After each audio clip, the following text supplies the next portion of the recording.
You're listening to the Small Business Talk podcast with Cathy Smith, episode 77. Small Business Talk is a podcast for business owners and entrepreneurs who want a better way to run their businesses without spending years doing it the hard way. Small Business Talk is hosted by Cathy Smith, who has run the same marketing agency for more than 17 years and helped hundreds of business owners achieve their marketing goals. Welcome to Small Business Talk. Today, my guest is Natasha Lie from LG Accounting Solutions, which is affectionately known as LGAS. And we're going to be talking about the value of listening to your clients to grow your business. Welcome, Tash. Hi, Cathy. Thanks for having me.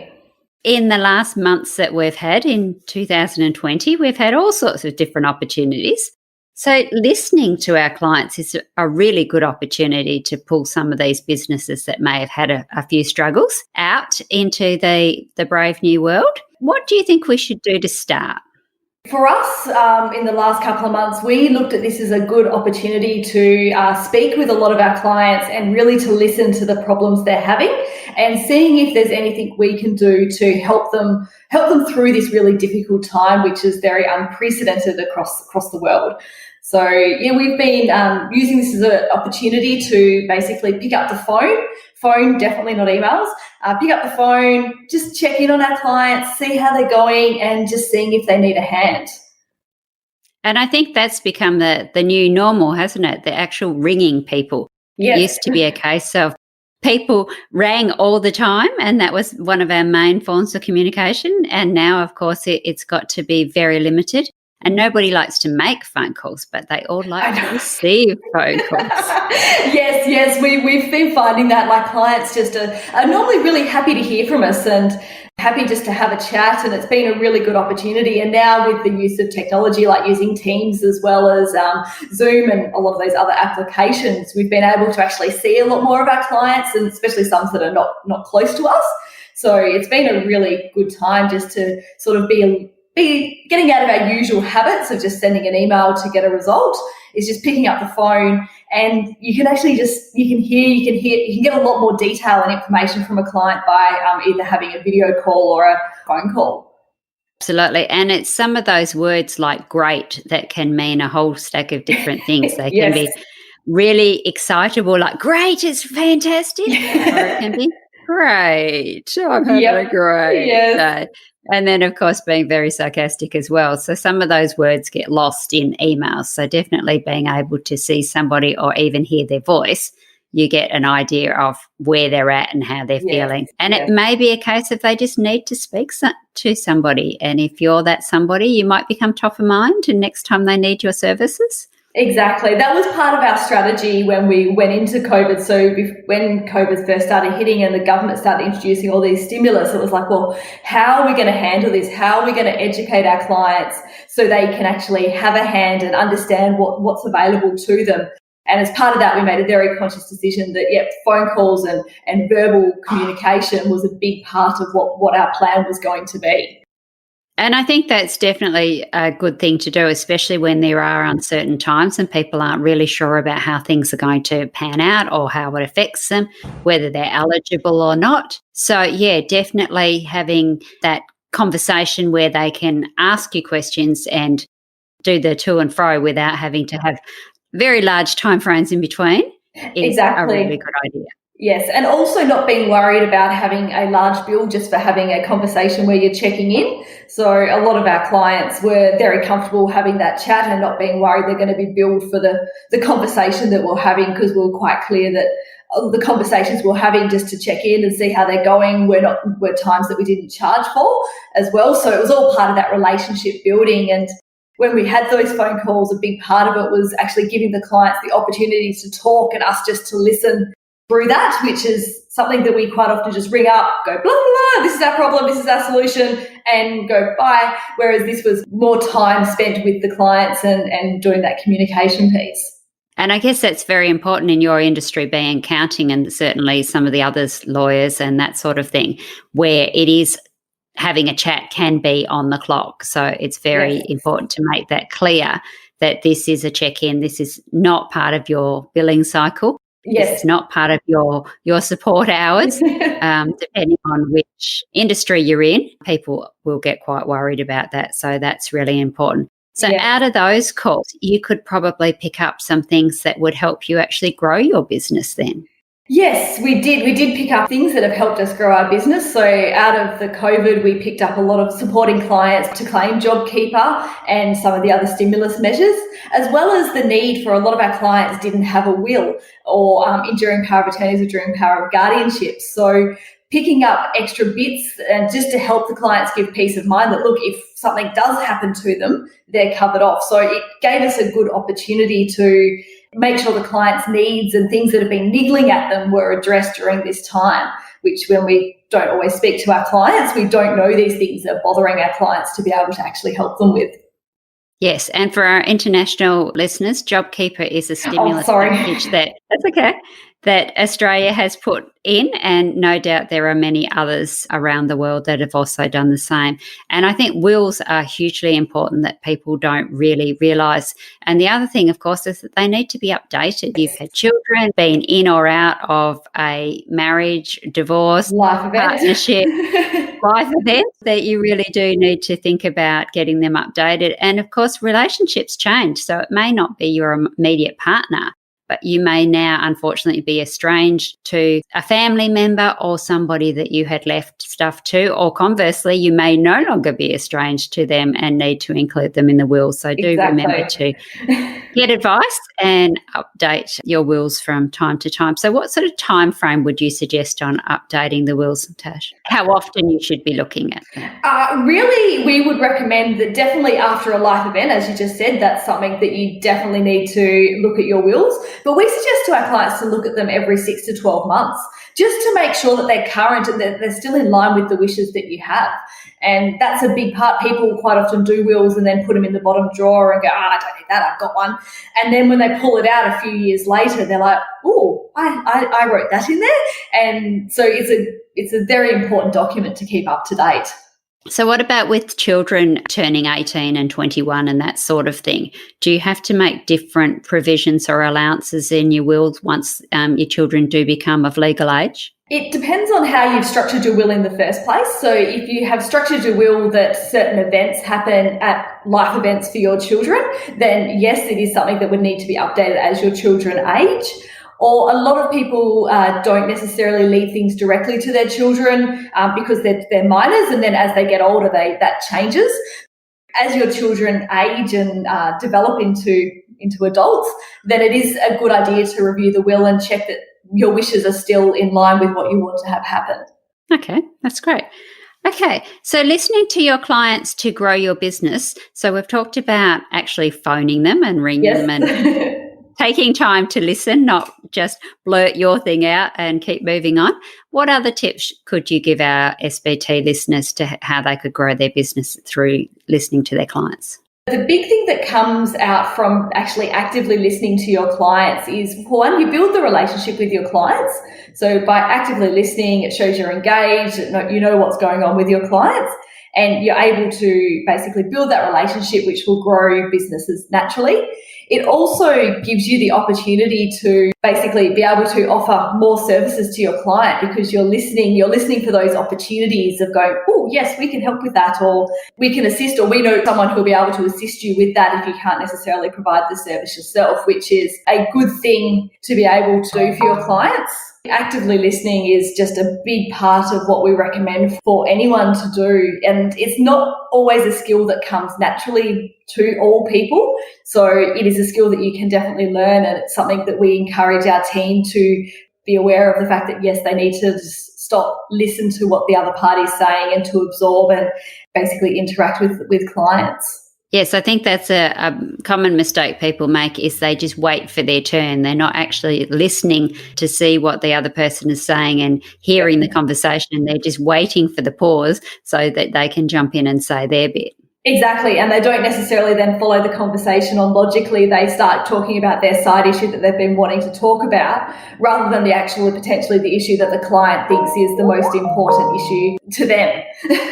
Yes, sometimes they can miss those golden opportunities of where, like you say, they could jump in and say, yes, we can help you with that, or we can refer somebody. And that can be just as important, being the go-to person for the clients to be able to say, hey, Tash, I've got a problem with X. Who would you recommend? Then that can be just as important in that relationship building as well. Exactly. Making sure that you have a good, because we know we can't do everything. So making sure that we have a nice network of people and businesses that we know and trust, that we can go, look, I know someone that needs some help with marketing. Yep, great. We'll refer them down to Cathy.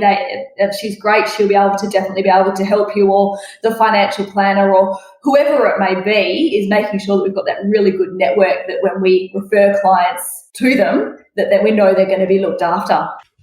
And I think that's really huge too, because there's no point referring to somebody if they're not going to do a good job, because then that reflects back on yourself as well.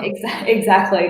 So it's a big part is, and that's something we've been focusing on over the last probably 18 months, is building up that relationship with other businesses so that we have that good network of businesses that we know and trust, and have confidence that when we do pass our clients on, because the clients are the lifeblood of our business, that they're going to be well looked after.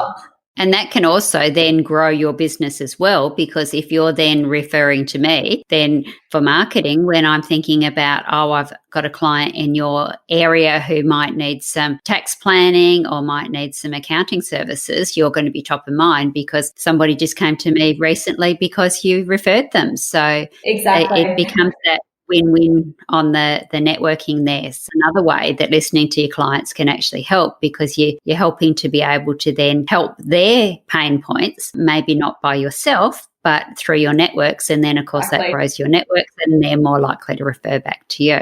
Yes, so it all works in a nice big circle, is because the main aim is to help your clients, and that's, in the end of the day, that's why we're in business, is we want to help our clients, we want to help them grow and improve their businesses. And a big part of that is referral networks and making sure that they're well looked after in all areas of the business.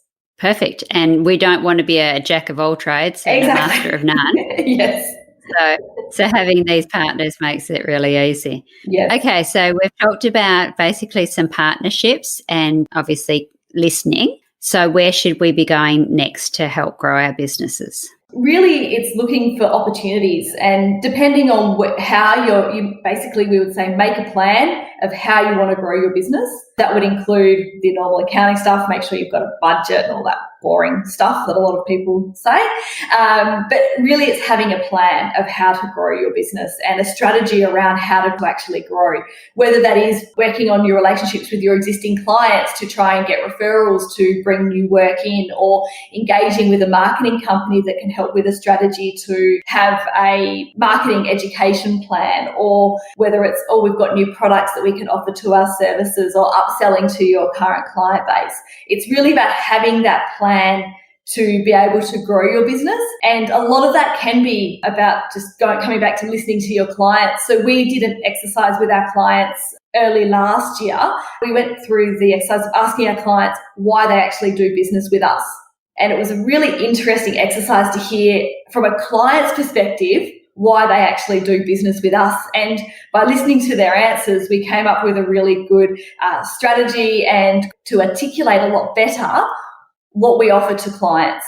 So that was a really good activity we went through. We called up, I think it was about 10 of our top clients, and had a very open conversation about us and what they think of us and what we do well, what we could do better, and why they use us. And it was a really good exercise, and I would recommend for anyone that wants to sort of know a bit of hard truth of what they think of you to actually have that conversation with their clients.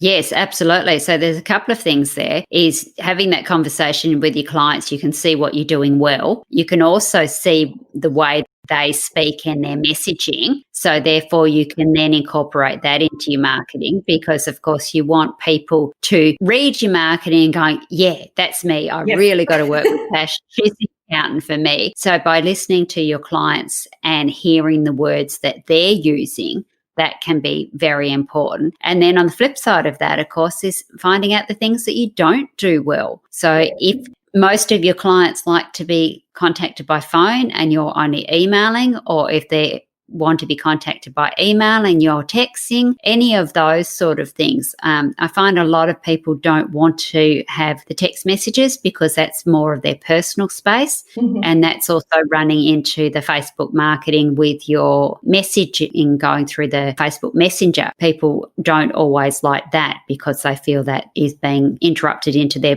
more personal space. So finding out those little things about specific clients can really help grow your business, because if you're talking their language, you're speaking exactly to them and the way they want to be spoken to, then they're going to be, they really get us. It's a really powerful thing. And one of the surprising things that came out of us is like, we had an opinion, obviously, of what our business was and what we offer to our clients. And we're like, we think this is it. And when we spoke to our clients, it was actually slightly different, and they used different words to actually articulate what they thought of us and why they used it. So, it was a really interesting exercise of finding out about us and about how we're perceived in their eyes.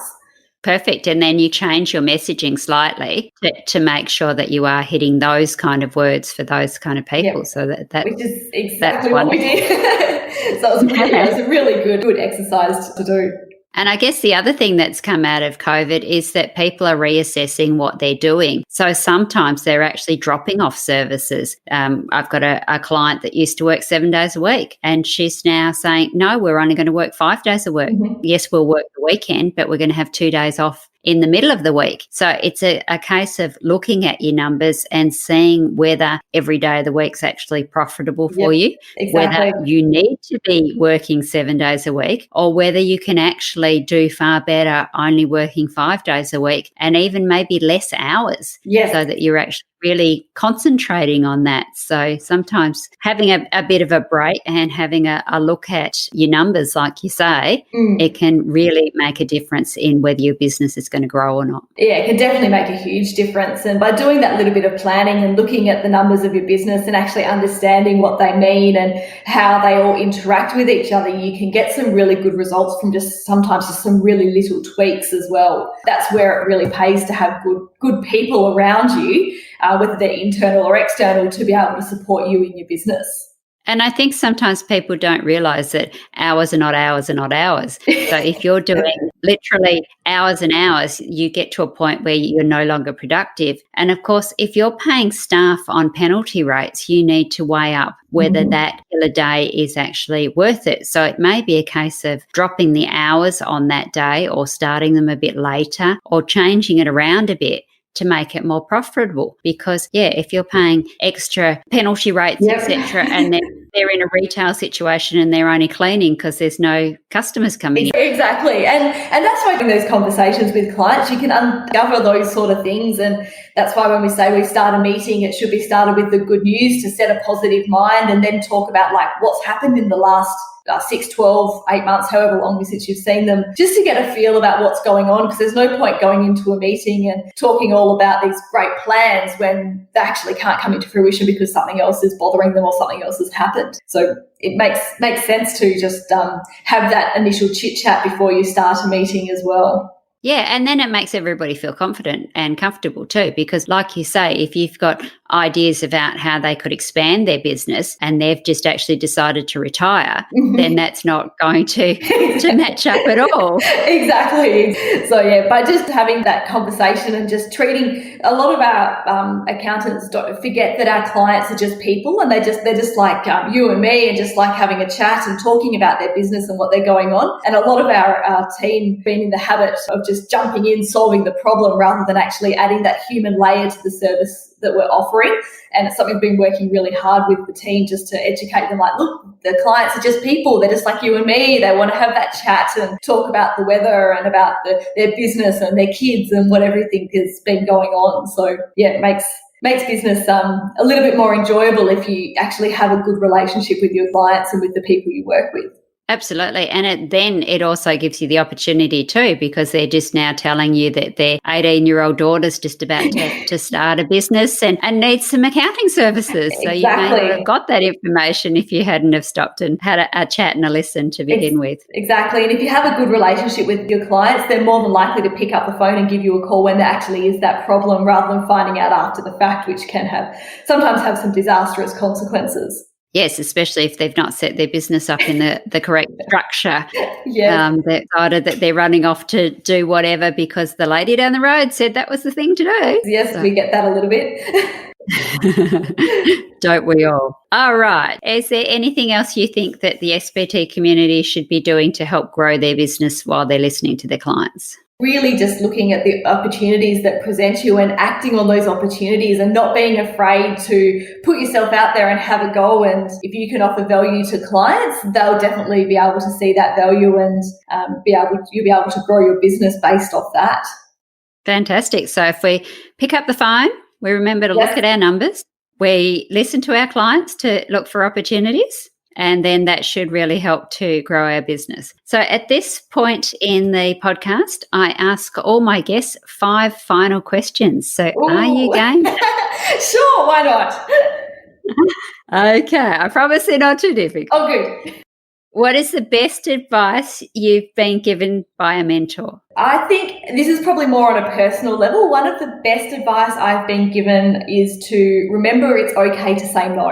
And I know that sounds different, but that sums me up in a nutshell. I always say yes to everything. I'm like, can you help? Yes, I can. I may be flat out and I still go, yes, I can do that. The best advice I've been given is have the confidence to say no, especially if you know it's not the right thing for you to do.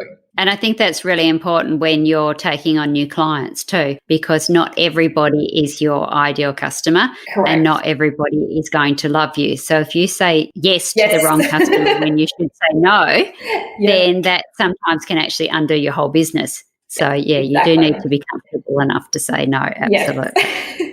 What is the biggest help that you have received since starting your business? I think the biggest help I've received is actually being fortunate enough to have a great business partner that has taught me the ropes of running a business and the things to do and the best practices of running a business. I think I've been very fortunate of having a fantastic mentor who has really helped me along. It shows I've been with my current business for 11 years and I love it, and I definitely have no plans on retiring. And I think it's due to the fact that we have a good working relationship, just get along, and a big part of that is the communication piece, that we communicate well, we communicate open and honestly. If something bugs me or bugs my business partner, we address it then and there. We don't let anything fester and bubble up. So I think just having a great business mentor who I'm able to communicate well with has been a very big part of my working success. Okay, excellent. What is the one thing that you have to do every day, your non-negotiable? My non-negotiable? Well, we have to do timesheets because we're accountants. So that's not negotiable. But I think for me, besides from that, because we just have to do that, my non-negotiable is focusing on my top priority tasks every morning. As soon as I get in, I focus on my 3 top priority tasks every morning, and that's my non-negotiable. Perfect. The one thing. Yeah. What is your favourite business book and why? My favourite business book, I'm actually reading a great book called Traction at the moment. And it's the first business book I've read in a while where everything that's in the book has resonated really well with me. It's like, oh, yes, we need to look at that. Oh, yes, that's something we need to do. So if anyone hasn't read the book, would totally very much recommend it. So who's Traction by, do you know? I'd have to double check. We'll look that up for the show notes, no worries. Okay. What do you wish you had known when you started out? Oh, that's actually a really good question. What would I say to myself 11 years ago? I think I wish I had known that it's not always easy, but the rewards will be worth it in the end. I think that would be really nice to have known, because when you go through those hard times, you forget that there will be light at the end of the tunnel. So I wish I'd known that. I think that's good. We've had everything from I wouldn't have wanted to know anything because it's all part of the journey. Yeah. To being comfortable enough to know that I'm enough. So, so that's good. That's a tough question to be put on the spot with, actually. Yeah, it is. All right, perfect. So if people would like to find you, Tash, and know more about Algas, where do they look? So they can look me up on LinkedIn under Natasha Lie, or they can go to our website, which is algas.com.au. For all things accounting. Yes, thank you, Cathy. Thank you very much, Tash. Appreciate your time. Thank you. Don't forget to subscribe to Small Business Talk podcast and head on over to smallbusinesstalk.com.au/downloads for all the show notes and links to this episode. Remember, to be great, you must start. Pick one tip from today's episode, take action and implement it. Let's meet again next week at the same time and place. Until then, take action. And SBT community, enjoy your journey.